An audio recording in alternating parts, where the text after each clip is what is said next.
Everything in this video can be found on the public domain in the full disclaimers down below. Hey, welcome to the Danger Zone. It's Ashley. I wish you lots of love and many blessings.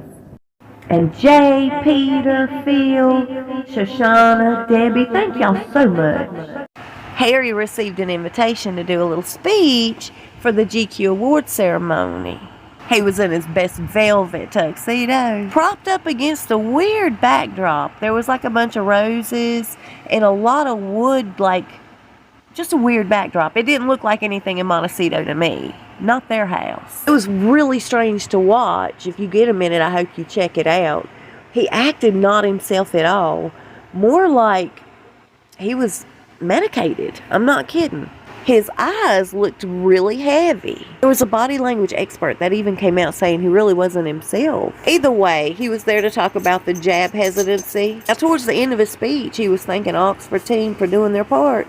He said they're heroes of the highest order who gave an instrument to fight this disease. He went on to say they're our nation's pride and we're deeply indebted to their service. For the rest of us, including global governments, pharmaceutical leaders, and heads of businesses, we have to keep doing our part. We have to keep doing our part? Where does he fit into that? He just lumped himself into the global governments, pharmaceutical leaders, and heads of business. Where does he fit in if any of those things? I'm unaware, y'all. He said where you're born should not affect your ability to survive when the drugs and know-how exist to keep you alive and well. Here's the problem I'm having. Okay, as much as they love the spotlight, you know it, I know it. Whether they scream privacy or not, that's just psychological manipulation on their end. They would totally come out and film themselves receiving the jab. Wouldn't you think so? And according to my buddy Jay, he said he doesn't think they've had it at all. So where are they coming from? Just another bit of hypocrisy on their end. He also tossed in there a lot of misinformation on social media, and we have to break that system. So it's all about censorship. It's nothing more than their agenda. And trust me, they have huge plans to break the system, quote unquote, as he says.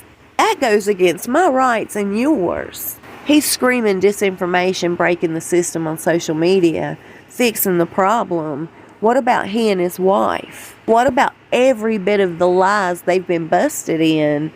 Every bit of their actions that have shown and proven that they're hypocrites. When they buy a house that's taken a lot of energy to run, a lot of water during a drought to use, hopping on private jets just when they feel like it, yet they're in the other side of their mouth preaching global warming and how our ecosystem's about to break and we need to fix things. They themselves are full of disinformation. And by the way, who are they? They're nobodies. That's who they are. So who are they to even try to fix anything? They need to fix themselves first. He needs a good detox before he opens his mouth again. And that's just my opinion. I found it also very strange that today of all days, the Queen's information leaked out regarding her funeral and all the protocol they're going to follow when that time comes. And at the same time that information was being leaked out, bits and pieces of this movie, they're part of this franchise for Lifetime, I believe it is, that puts out these movies about Harry and Meghan's escape and how miserable they had it there in the royal family, yet not too miserable to name your child after, you know, the big figure, Lilibet. Which, by the way, she's talking about how she wants to off herself and things were that bad for her.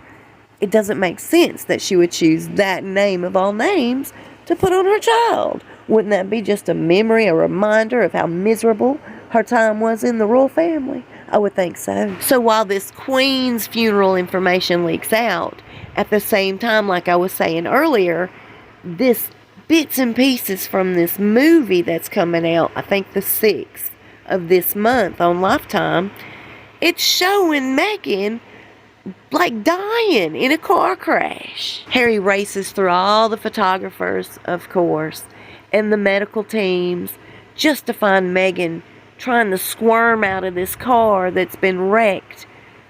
How twisted can you get? Just to wake up several minutes later in a huff and a puff, in a puddle of sweat, and realize it was just a nightmare, and there next to him lays little Meghan and their son Archie. What in the world is that about? Is that just the most bizarre thing you've ever heard? Talk about mental health. He needs a lot more therapy than what he's going through right now. I really don't understand why he would include that part into this movie. I think it's very strange. And was it really a nightmare, or was that in his subconscious? That's crazy. It's strange how this comes out today, the same time the Queen's information on her funeral comes out. Now, I mentioned maybe this is in his subconscious, and I'll tell you why. I've recently heard some information. It was told to me that Harry has been trying to contact his grandmother. He's ready to come back home and continue his Prince Harry lifestyle. And I've heard also that he's trying to figure out a way out of this marriage because they're not going to allow her to come with him. And his granny told him, "You made your bed, now you're going to lie in it. Sorry." And that's exactly what he should have been told. I really appreciate you being here with me today, and I hope you're having a good one. I'm so grateful for everybody's prayers and good thoughts. Thank you so much. See you soon, and we'll talk fast. Please stay safe and be blessed.